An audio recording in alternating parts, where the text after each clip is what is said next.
قرآن عظیم الشان نازل کړی دی. دا کوم کتاب دی؟ او الله فرمایي چې ما هو شفاء و رحمت للمؤمنین، چې شفا ده او رحمت دی د پاره د مؤمنانو. شفا ده چې کله ولولي او په هغې باندې چې کوم دی نو مریض دم کا، مریض د په هغې باندې اوبه دم کا، مریض پې داسې دم کا،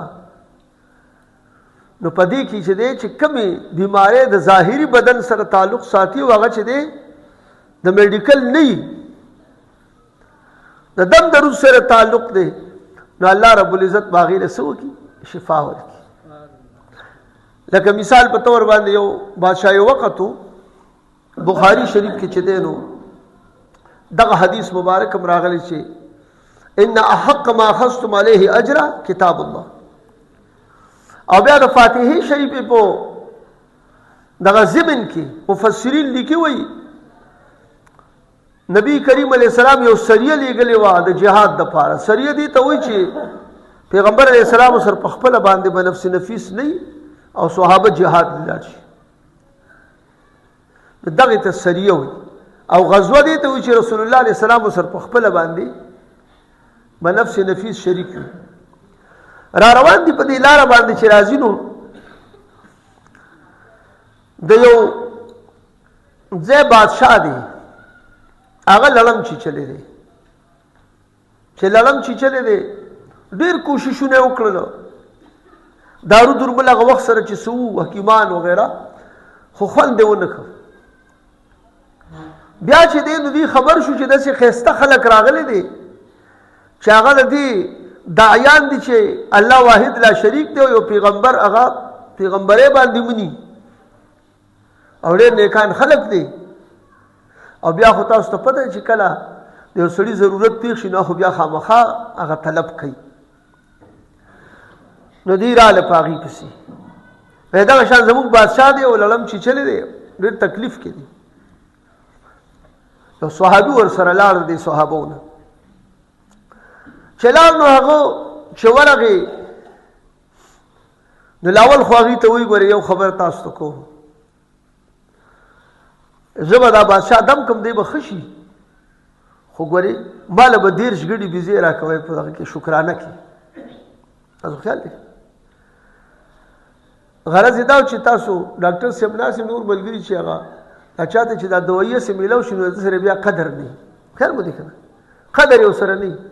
دا حکیم صاحب چې و زموږ سیف الرحمن حکیم صاحب د یو ډېر ناشنا غونته کې یو ترتیب و، یو خاص دوست به یې راغی، یو کس راته خبره کوله وی ډېر خاص دوست یو هغه باندې تقریبا په هغه وخت کې د ډېرو روپو خوراکونه وکړل او ډېر پر تکلف پروګرام یې وله کړی و. او بیا چې کله یې دارو وله ورکړ نو وی د دې جی وی 10 روپۍ کېږي نه 10 روپۍ ترې واخېستې. نو بیا ورته هغه بل کس وایي باباجي ناشنا کار دی دا دومره خرچ پې تا وکړو او 10 روپۍ دې ترې واخېستې.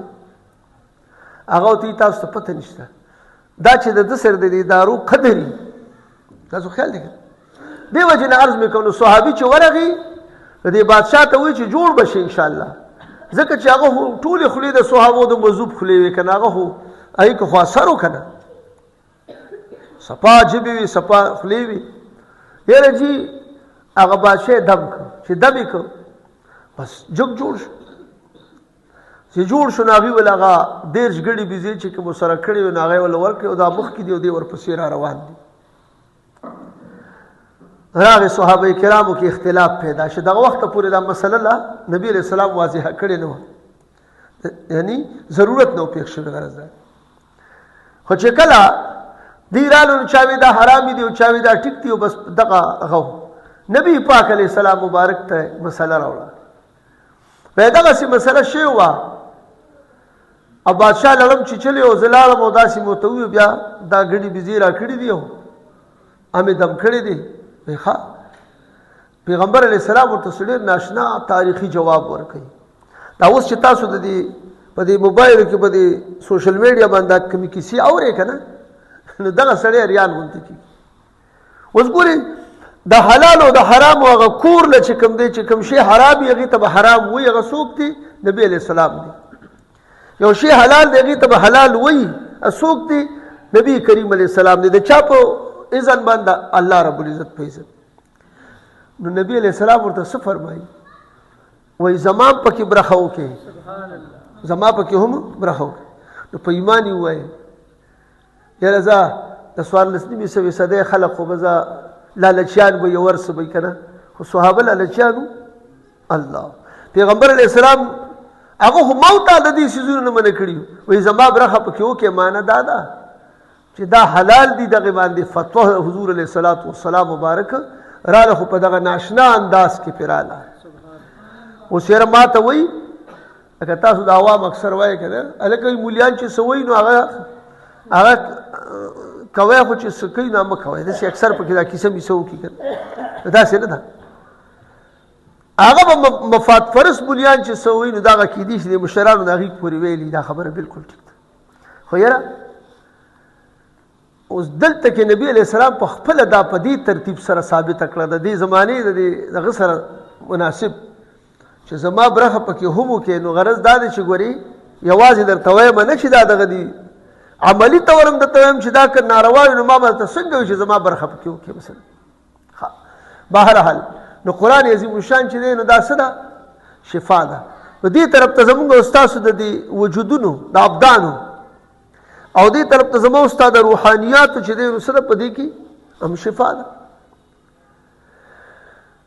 ځکه چې د ایمان والو خلکو چې قرآن به نازلېده نو قرآن کې راځي چې دی به د ایمان په جوړ باندې به دی زیاتېدل چې کله به دی قرآن اورېده مؤمنان، او منافقینو نفاق به زیاتېده، منافقت به زیاتېده.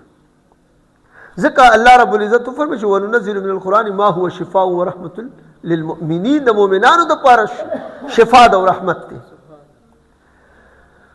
او کله چې ما تاسو ته عرض کړی و چې دا قرآن چې دی نو زمونږ او ستاسو لږ ورسېده کوي، نو کله چې انسان باندې دغه دوو قوتونو